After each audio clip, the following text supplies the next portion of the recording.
Strategist ಆಗಿ ಕರ್ನಾಟಕ ರಾಜ್ಯದಿಂದ ಇವತ್ತು 2014 ಲೋಕಸಭಾ ಇಲೆಕ್ಷನ್ಸ್ ರಿಸಲ್ಟ್ಸ್ ಮಧ್ಯಾಹ್ನ 2:30-3 ಗಂಟೆ ಪ್ರಾಂತದಲ್ಲಿ ನೋಡಿ ನನ್ನ ಅಭಿಪ್ರಾಯ ನಾನು ತಿಳಿಸ್ಬೇಕು ಅಂತಂದ್ರೆ, ಮೊದಲನೇ ವಿಚಾರ, ದಲಿತ್ ವೋಟ್ ನ್ಯಾಷನಲ್ ಲೆವೆಲ್ ನಲ್ಲಿ ಒಂದು 67 ಸೀಟ್ಸ್ ನಲ್ಲಿ ವ್ಯತ್ಯಾಸ ಆಗಿದೆ.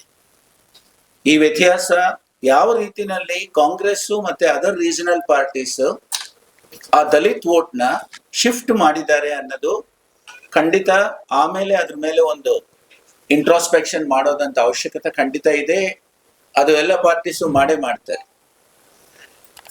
ಎಕ್ಸಿಟ್ ಪೋಲ್ಸ್ 350ಕ್ಕಿಂತ ಮೇಲೆ ಪಟ್ಟಿ ಇಟ್ಬಿಟ್ಟು ಲ್ಯಾಂಡ್ ಸ್ಲೈಡ್ ವಿಕ್ಟ್ರಿ ಬರುತ್ತೆ ಅಂತ ಅಂದಾದ್ಮೇಲೆ ಇವತ್ತು ಭಾಜಪಾ ಬಿಜೆಪಿ ಪಾರ್ಟಿ ಮೆಜಾರಿಟಿ ನಂಬರ್ಗೆ 272 ಸೀಟ್ಸ್ಗೆ ಬಹುಶಃ ಆಗೋದಿಕ್ಕಿಲ್ಲ ಅಂತ ಇವತ್ತು ಏನು ಪರಿಸ್ಥಿತಿ ಕಾಣ್ತಾ ಇದೆಯೋ,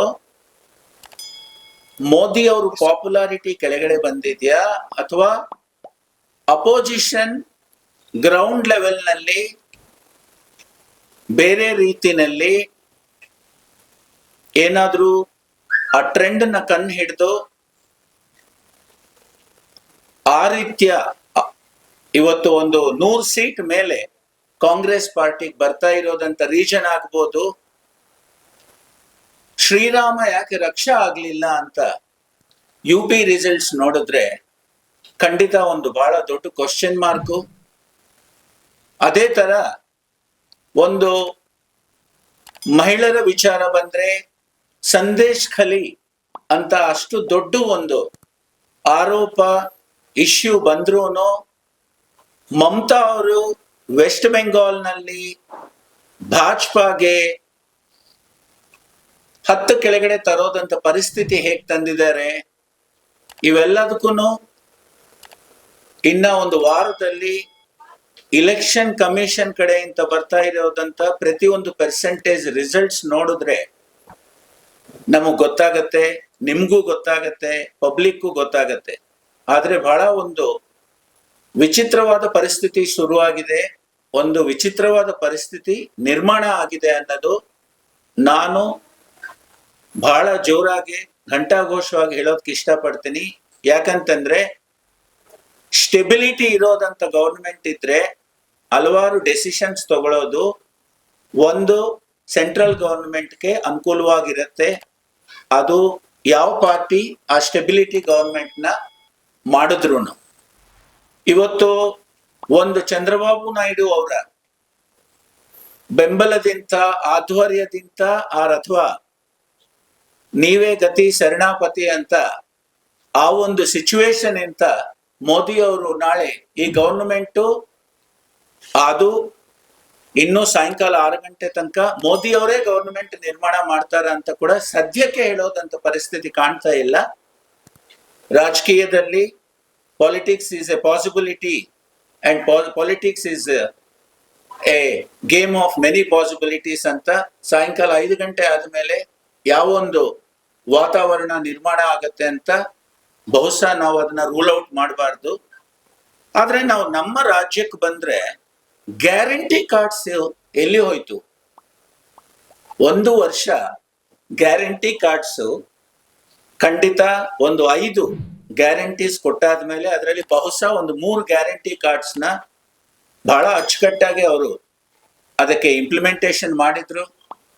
ಅದು ಮಹಿಳೆಯರಿಗೋಸ್ಕರ ಫ್ರೀ ಬಸ್ ಇರ್ಬೋದು, ಅಥವಾ ಹೆಡ್ ಆಫ್ ದ ಫ್ಯಾಮಿಲಿ ಅಂತ ಒಂದು ದುಡ್ಡು ಇರ್ಬೋದು, ಅಥವಾ ಒಂದು ಫ್ರೀ ಅಕ್ಕಿ ಇರ್ಬೋದು, ಅಥವಾ ಫ್ರೀ ಎಲೆಕ್ಟ್ರಿಸಿಟಿ ಇರ್ಬೋದು. ಆದ್ರೆ ಇವತ್ತು ಜನ ಕಾಂಗ್ರೆಸ್ಗೆ ಯಾಕೆ ಒಂದು ಡಬಲ್ ಡಿಜಿಟ್ ನಂಬರ್ಸ್ ಕೂಡ ಬಹುಶಃ ಲೋಕಸಭಾ ಪಾಯಿಂಟ್ ಆಫ್ ವ್ಯೂ ಕೊಡ್ತಾ ಇಲ್ಲ ಅಂತ ಕರ್ನಾಟಕ ರಾಜ್ಯದಲ್ಲಿ ಬಂದಿರೋದಂತ ಫಲಿತಾಂಶ ನಾವು ನೋಡಿದ್ರೆ ಇದು ಬಹಳ ಸರ್ತಿ ನಮ್ಗೆ ಏನ್ ಅನ್ಸತ್ತೆ ಅಂತಂದ್ರೆ, ಒಂದ್ ಯಾವ್ದೋ ಮಾರುಮೂಲೆನಲ್ಲಿ ಕುತ್ಕೊಂಡಿರೋದಂತ ಒಬ್ಬ ಹೆಂಗಸು, ಒಬ್ಬ ತಾತ, ಒಬ್ಬ ಯುವಕ ನಾನು ರಾಜ್ಯಕ್ಕೆ ಈ ಗವರ್ಮೆಂಟ್ ಇಡ್ತೀನಿ, ದೇಶಕ್ಕೆ ಈ ಗವರ್ಮೆಂಟ್ ನ ತಗೊಂಡ್ ಬರ್ಬೇಕು ಅಂತ ಇವತ್ತಕ್ಕೂ ನಮ್ಮ ದೇಶದಲ್ಲಿ ಎಲ್ಲ ಕಡೆ ವೋಟರ್ ಮೈಂಡ್ ಸೆಟ್ ಮತ್ತೆ ವೋಟರ್ ಮೆಂಟಾಲಿಟಿ ಹಾಗೆ ಕೆಲಸ ಮಾಡ್ತಾ ಇದೆ ಅನ್ನೋದು.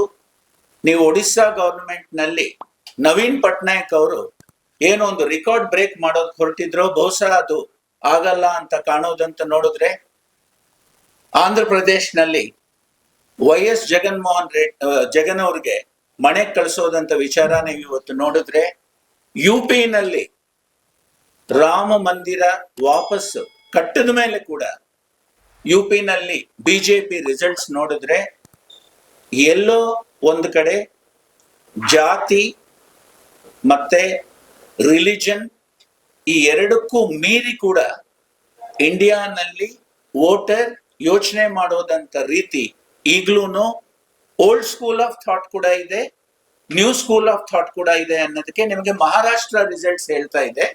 ಯಾಕೆ ಅಂತಂದ್ರೆ 80 ವರ್ಷ ವಯಸ್ಸಾಗಿರೋದಂತ ಶರದ್ ಪವಾರ್ ಇವತ್ತು ಲೋಕಸಭಾ ಸೀಟ್ಸ್ ನೀವು ಅವ್ರ 6, 8, 5 ಮೇಲೆ ತರ್ತಾ ಇರೋದಂತ ಒಂದು ನಂಬರ್ ನೀವು ನೋಡಿದ್ರೆ, ಉದ್ಧವ್ ಠಾಕ್ರೆ ಅವರ ಶಿವಸೇನಾ ಯಾವ ರೀತಿನಲ್ಲಿ ಪರ್ಫಾರ್ಮೆನ್ಸ್ ಇವತ್ತು ಸೀಟ್ಸ್ ನಲ್ಲಿ ತೋರಿಸ್ತಾ ಇದೆಯೋ ಅದನ್ನ ನೀವು ನೋಡಿದ್ರೆ, ವಿಶ್ವಾಸ, ಅನ್ಯಾಯ ಮಾಡಬಾರ್ದು, ಒಂದು ಲಾಯಲಿಟಿ ಇರಬೇಕು.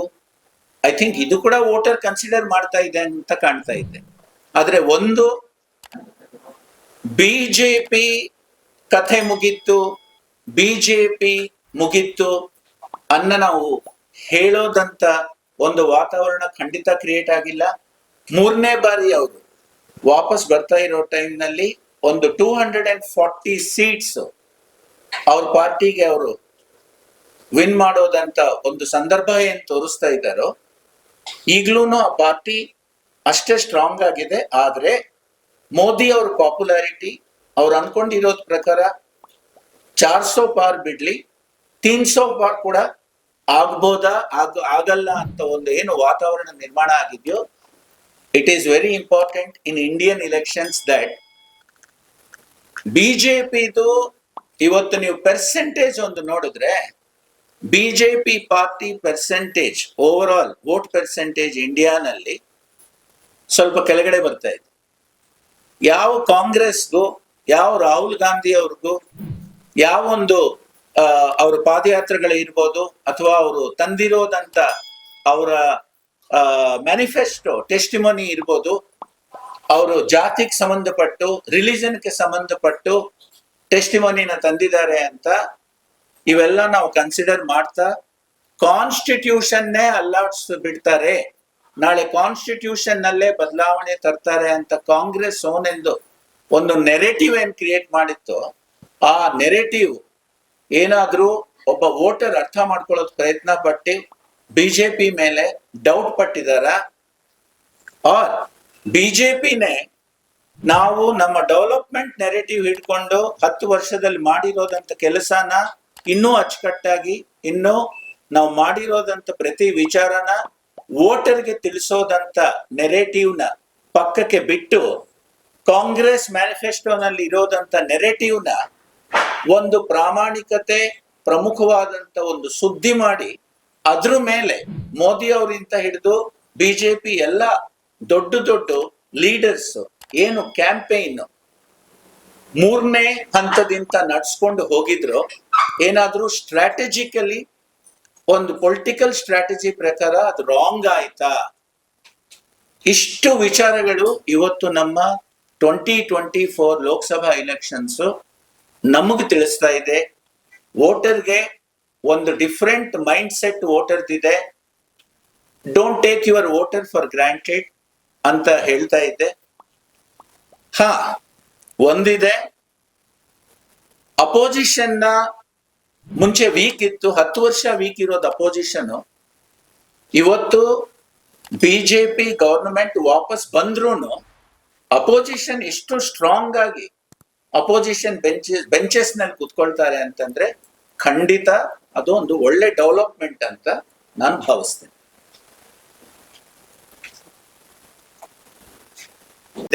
240 ಸೀಟ್ಸ್ ಬಂದಿದೆ ಅಂತಂದ್ರೆ ಮೋದಿ ಅವ್ರ ಜನಪ್ರಿಯತೆ ಕಡಿಮೆ ಆಗಿದೆ ಅಂತ ನಾವು ಹೇಳೋದು ಸೂಕ್ತವಾಗಿರಲ್ಲ.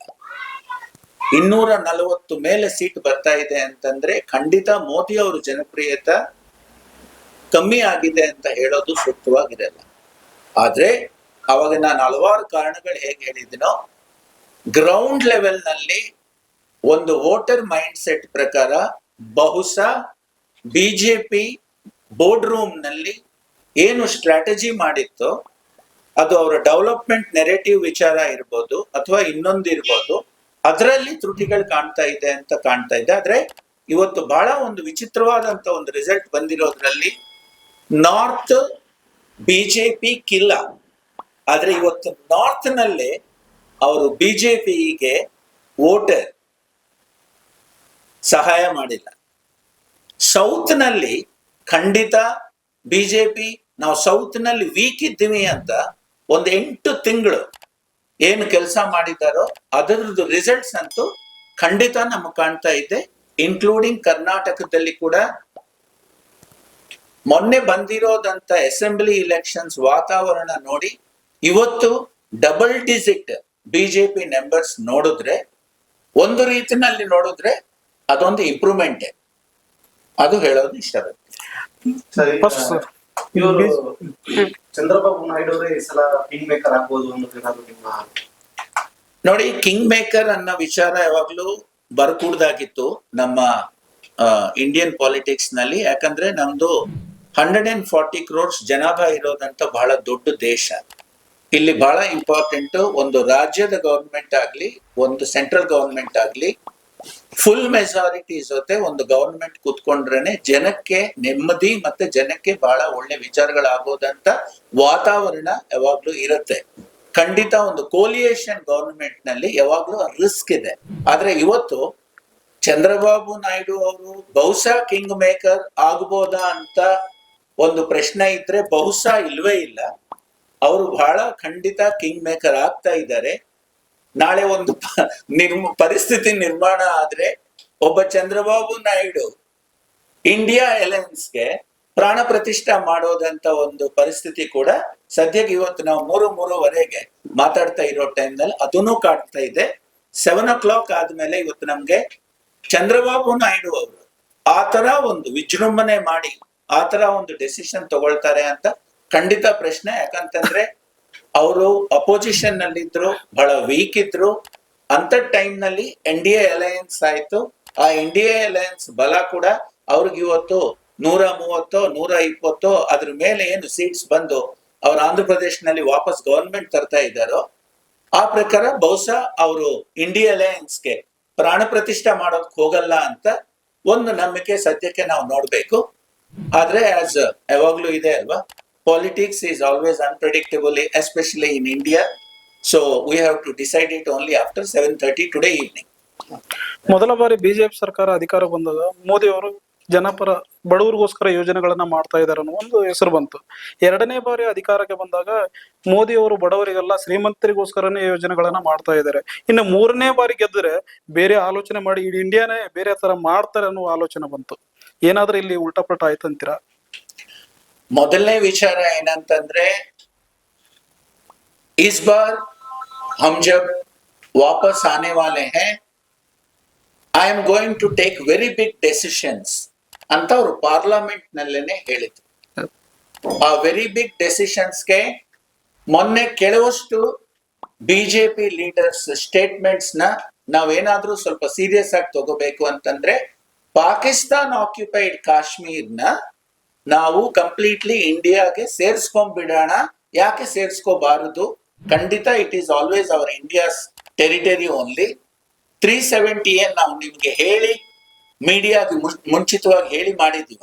ಸೊ ಹಾಗಾಗಿ ನಾಳೆ ಜನಕ್ಕೆ ಬೇಕಾಗಿರೋದಂತ ಆ ಒಂದು ಬದಲಾವಣೆಗೆ ನಾವು ಮಾಡಿದ್ರು ಮಾಡ್ತೀವಿ. ಈಗ ಸದ್ಯ ಅದ್ರ ಬಗ್ಗೆ ಚರ್ಚೆ ಬೇಡ ಅಂತ ಕೆಲವಷ್ಟು national BJP leaders election campaign time ನಲ್ಲಿ ಕೊಟ್ಟಿರೋದಂತ ಒಂದು ಸ್ಟೇಟ್ಮೆಂಟ್ ನೀವು ತಗೊಂಡ್ರೆ ನೋಡಿ, ಬಡವರಿಗೆ ಹೆಲ್ಪ್ ಮಾಡಿದ್ದಾರೆ, ಆಮೇಲೆ ಶ್ರೀಮಂತರಿಗೆ ಹೆಲ್ಪ್ ಮಾಡಿದ್ದಾರೆ ಅಂತದ್ದು ಅದೊಂದು ಪೊಲಿಟಿಕಲ್ ಪಾರ್ಟೀಸ್ ಕ್ರಿಯೇಟ್ ಮಾಡೋದಂತ ನೆರೇಟಿವ್. ಅದು ಬಡವರಿಗೆ ಹೆಲ್ಪ್ ಮಾಡಿದಾರ ಇಲ್ಲ ಅಂತ ಅವರು ಸ್ಕೀಮ್ ಸ್ಟ್ಯಾಟಿಸ್ಟಿಕ್ಸ್ ಪ್ರಕಾರ ಥರ್ಡ್ ಪಾರ್ಟಿ ಅದಕ್ಕೆ ಸರ್ವೆ ಮಾಡಿದ್ರೆ ಮೋರ್ ದ್ಯಾನ್ 60% ಇಂಪ್ಲಿಮೆಂಟ್ ಆಗಿದೆ ಅಂತೆ ಹೆಲ್ಪ್ ಮಾಡಿದ್ದಾರೆ. ಶ್ರೀಮಂತರಿಗೆ ಹೆಲ್ಪ್ ಮಾಡಿದಾರ ಅನ್ನೋ ವಿಚಾರ ತರೋದ್ಕಿಂತ ನಾವು ಇಲೆಕ್ಷನ್ ಬಾಂಡ್ಸ್ ಬಗ್ಗೆ ಒಮ್ಮೆ ನಾವು ಅದ್ರ ಬಗ್ಗೆ ದೃಷ್ಟಿ ಹಾಕಬೇಕು ಅಂತಂದ್ರೆ, ಇಲೆಕ್ಷನ್ ಬಾಂಡ್ಸ್ ಯಾಕೆ? ಪೊಲಿಟಿಕಲ್ ಪಾರ್ಟೀಸ್ಗೆ ಆಬ್ವಿಯಸ್ಲಿ ದುಡ್ಡು ಎಲ್ಲಿಂದ ಬರುತ್ತೆ? ಖಂಡಿತ ಮಾರ್ಕೆಟ್ ಇಂದ ಕಾರ್ಪೊರೇಟ್ಸ್ ಅವ್ರು ಕೊಡ್ಬೇಕಾಗುತ್ತೆ. ಆದ್ರೆ ಆ ಇಲೆಕ್ಷನ್ ಬಾಂಡ್ಸ್ ನಲ್ಲಿ ನೀವು ಆ ದುಡ್ಡು ಹಂಚಿರೋದಂತ ರೀತಿ ಮಾರ್ಕೆಟ್ ನಲ್ಲಿ ಆ ಕಂಪನೀಸ್ ನೋಡಿದ್ರೆ, ಅವ್ರೇನು ಬರೀ ಬಿಜೆಪಿಗೆ ನೀವೇ ನಮ್ಗೆ ಇಂದ್ರ ಚಂದ್ರ ಅಂತ ಅವ್ರೇನು ಮಾಡಿಲ್ಲ. ಅವ್ರು ಉಳಿದಿರೋ ಪಾರ್ಟೀಸ್ ಪಾತ್ರ ನೋಡಿದ್ರೆ ರೀಜನಲ್ ಪಾರ್ಟಿ DMK ಎಷ್ಟೋ ಜಾಸ್ತಿ ದುಡ್ಡು ತಗೊಂಡಿದೆ ಎಲ್ಲ ರೀಜನಲ್ ಪಾರ್ಟೀಸ್ಗೆ ನೀವು ಅದನ್ನ ಕಂಪೇರ್ ಮಾಡಿದ್ರೆ. ಸೊ ಇಲ್ಲಿ ಬಡವರಿಗವರು ಹೆಲ್ಪ್ ಮಾಡಿದಾರ, ಶ್ರೀಮಂತರಿಗೆ ಹೆಲ್ಪ್ ಮಾಡಿದಾರ, ಮೂರನೇ ಬಾರಿ ಬಂದ್ರೆ ಇನ್ನೇನಾದ್ರೂ ಚೇಂಜ್ ಮಾಡ್ತಾರ ಅಂತಂದ್ರೆ ಆ ಖಂಡಿತ ಅವ್ರು ಈ ಬಾರಿ ಅಂತೂ ಏನಾದ್ರೂ 272 ಕ್ರಾಸ್ ಮಾಡಿ 300 ಕ್ರಾಸ್ ಮಾಡಿ ಅದ್ರ ಮೇಲೆ NDA ಸೀಟ್ಸ್ ಕೊಡೋ ಜೊತೆ ಬಂದ್ರೆ ಕೆಲವಷ್ಟು ದೊಡ್ಡ ಡೆಸಿಷನ್ಸ್ ತಗೊಳ್ಳೋದಕ್ಕೆ ಅವ್ರಿಗೆ ಪಾರ್ಲಿಮೆಂಟ್ ನಲ್ಲಿ ರಾಜ್ಯಸಭಾ ಮತ್ತೆ ಲೋಕಸಭಾ ನಾಂದಿ ಹಾಡ್ತಾ ಇತ್ತು. ಹೀಗಂತೂ ಆ ತರ ಡಿಸಿಷನ್ಸ್ ತಗೋಬೇಕು ಅಂತಂದ್ರೆ ಸಾಧ್ಯತೆಗಳು ತುಂಬಾ ಕಮ್ಮಿ. ಯಾಕಂದ್ರೆ ಗವರ್ನಮೆಂಟ್ ನ ಉಳಿಸ್ಕೋಬೇಕು, ಆಮೇಲೆ ಸ್ವಲ್ಪ ತಗ್ಬೇಕು, ಬಗ್ಬೇಕು ಕೂಡ ಈ ಬಾರಿ. Thank you.